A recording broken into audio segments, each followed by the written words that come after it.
आज के इस वीडियो का टॉपिक है amalgamation, absorption and external reconstruction. इस वीडियो में हम जानेंगे कि एमलगमेशन, एब्जॉर्प्शन और एक्सटर्नल रिकंस्ट्रक्शन को बिजनेस में कहाँ पर अप्लाई किया जाता है। तो सबसे पहले अगर देखा जाए तो इन तीनों कंसेप्ट्स को जिस एक खास वजह के लिए इस्तेमाल किया जाता है वो है कि कंपनी जब किसी और कंपनी को एक्वायर या परचेज करेगी तो तब इन तीन कंसेप्ट्स को अप्लाई किया जाता है। वन बाय वन इन तीनों कंसेप्ट्स को पढ़ना या कंसेप्ट इनका समझना स्टार्ट करते हैं। तो सबसे पहले आता है अमेलगमेशन। अमेलगमेशन क्या है? अमेलगमेशन बेसिकली कॉम्बिनेशन है दो या दो से ज्यादा कंपनीज का एक सिंगल कंपनी में। मतलब जब दो या दो से ज्यादा कंपनीज एक सिंगल कंपनी में कन्वर्ट होती हैं या एक सिंगल कंपनी में कंबाइन हो जाती हैं तो उस कंसेप्ट को हम कहते हैं कि ये कंसेप्ट अमेलगमेशन का कंसेप्ट है।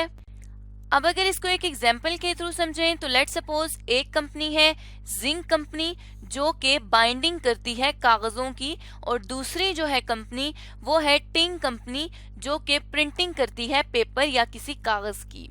अब यहाँ पर इन दो कंपनीज को जब हम एक सिंगल कंपनी में कंबाइन कर देंगे या कन्वर्ट कर देंगे तो वो अमेलगमेशन कहलाएगा। जैसे कि अब यहाँ पर देख सकते हैं कि एक कंपनी जो है वो भी पेपर में डील कर रही है कि वो पेपर्स को बाइंड करती है, और दूसरी कंपनी जो है वो प्रिंटिंग में डील कर रही है जो पेपर को प्रिंट करती है। अब यहाँ पर ये दोनों कंपनीज जब ये डिसाइड कर लेती हैं कि इन्होंने एक कंपनी में कन्वर्ट होना है क्योंकि ऑलमोस्ट इनका बिजनेस एक जैसा है, तो इसको हम कहेंगे कि ये जो है ये अमेलगमेशन कहलाता है। जिंक और टिंग कंपनी जब दोनों मिलकर ब्लिंग कंपनी बन जाएंगी जिसे हम कह देते हैं कि ये हमारे पास एक प्रिंटिंग प्रेस बन जाएगी। तो अब ये किस चीज का कंसेप्ट यहाँ पर अप्लाई कर रहे हैं? अमेलगमेशन का, कि दोनों कंपनीज मिलकर एक और नई कंपनी को फॉर्म करती हैं क्योंकि उनके ऑब्जेक्टिव सेम है, ऑलमोस्ट उनके बिजनेस की नेचर सेम है। अब अगर बात की जाए कि कंपनी अमेलगमेशन को क्यों अप्लाई करती है या क्यों अमेलगमेट करती है दो कंपनीज को एक सिंगल कंपनी में, तो यहाँ पे कंपनी अपने कंपटीशन को एलिमिनेट करने के लिए डिफरेंट दो कंपनीज को एक कंपनी में कन्वर्ट कर देती हैं ताकि उनका कंपटीशन खत्म हो जाए। जब उनका कंपटीशन आपस में खत्म हो जाएगा तो वो ज्यादा से ज्यादा प्रॉफिट अर्निंग की तरफ आ सकती हैं। उसके अलावा जब ये दो कंपनीज थी तो ये अपना सेपरेट टैक्स पे करती थी। यहाँ पे कंपनीज क्या करेंगी कि अपने टैक्स को सेव कर सकती हैं। किस तरह से? कि एक तो जब ये दोनों कंपनीज मिलकर एक कंपनी बन जाएंगी तो इनकी जो कंपनी है वो काफी बड़ी हो जाएगी, जिसकी वजह से करके कंपनी में जो परचेजेस की जाएंगी वो भी एक बड़े पैमाने पर की जाएंगी, और साथ ही उस परचेजेस ज्यादा होंगी तो उनको परचेजेस पर टैक्स सेविंग मिल जाएगी। उसके अलावा जहां पर दो अलग अलग कंपनीज टैक्स पे करती थी यहाँ पर एक ही कंपनी टैक्स पे करेगी क्योंकि कंपनी एक बन गई है, तो इस तरह से उनको टैक्स सेविंग भी मिल सकती है।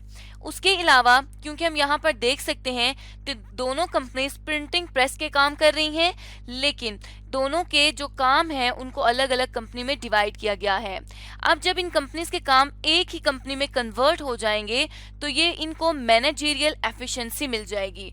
मतलब कि अब दोनों क्योंकि नेचर तकरीबन सेम है तो इसलिए एक कंपनी को मैनेज करना आसान है एज कम्पेयर टू दो कंपनीज।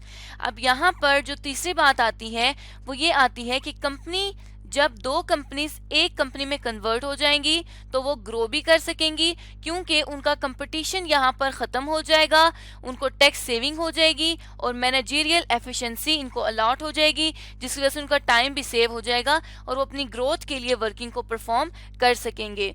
और दूसरी जो बात है वो उनको फाइनेंशियल गेन मिलेगा। वो किस तरह से कि लेट सपोज दोनों कंपनी में 100 एम्प्लॉयज थे। अब अगर दोनों कंपनीज में 100 एम्प्लॉयज हैं, ये जब एक कंपनी में कन्वर्ट हो जाएगी तो हो सकता है कि इनको कुछ एम्प्लॉयज की जरूरत ना रहे क्योंकि दूसरी कंपनी में भी ऐसे एफिशिएंट एम्प्लॉयज होंगे। तो अब अगर 150 एम्प्लॉयज रह जाएंगे तो उनकी सैलरीज भी कम होंगी।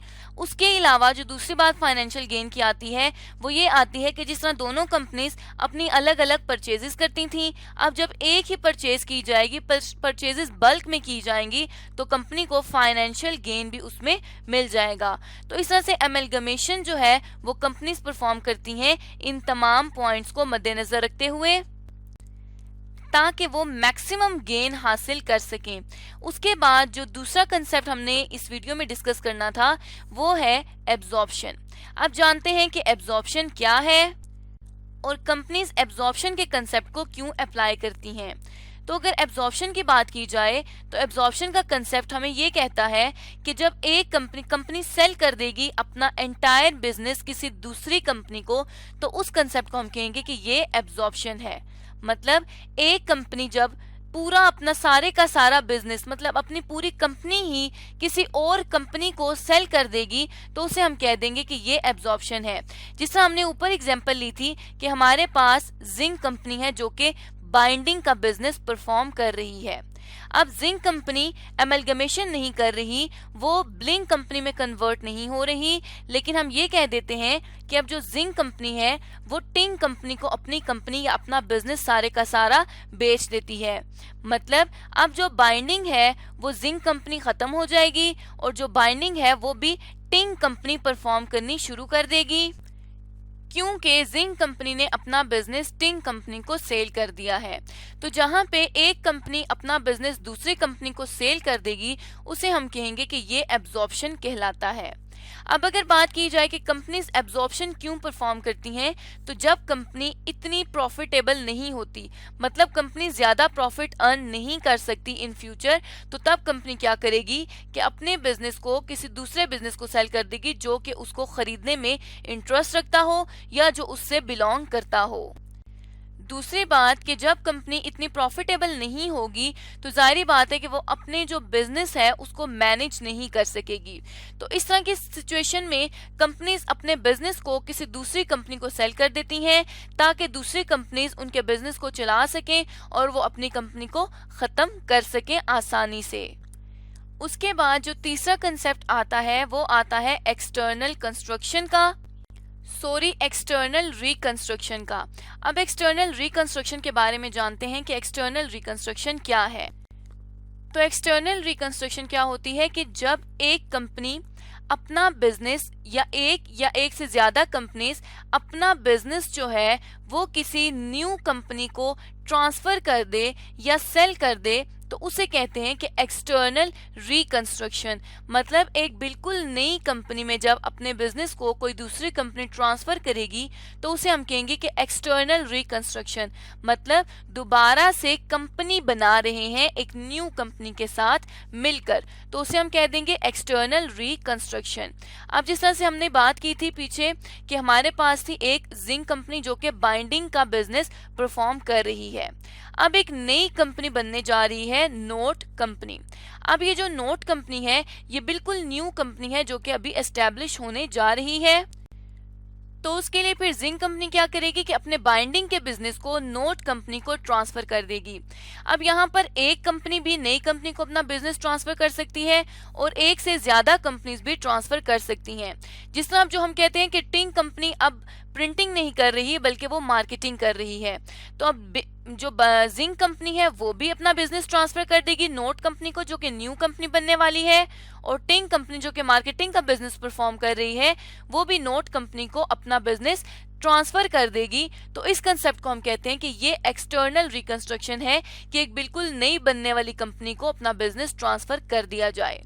अब अगर बात की जाए कि कंपनीज ऐसा क्यों करती हैं, एक्सटर्नल रिकंस्ट्रक्शन क्यों परफॉर्म करती हैं, तो जब कंपनीज ह्यूज लॉसेस में होती हैं, वो इतने ज्यादा लॉसेस हो जाते हैं कि वो अपने लॉसेस को बेयर नहीं कर सकती, तो फिर वो देखती हैं कि अगर कोई न्यू कंपनी बन रही है तो उसमें अपने ओल्ड बिजनेस को ट्रांसफर कर देती हैं। उसके अलावा कंपनीज इसलिए एक्सटर्नल रिकंस्ट्रक्शन करती हैं ताकि वो अपने ऑब्जेक्टिव को एनलार्ज कर सके मेमोरेंडम में।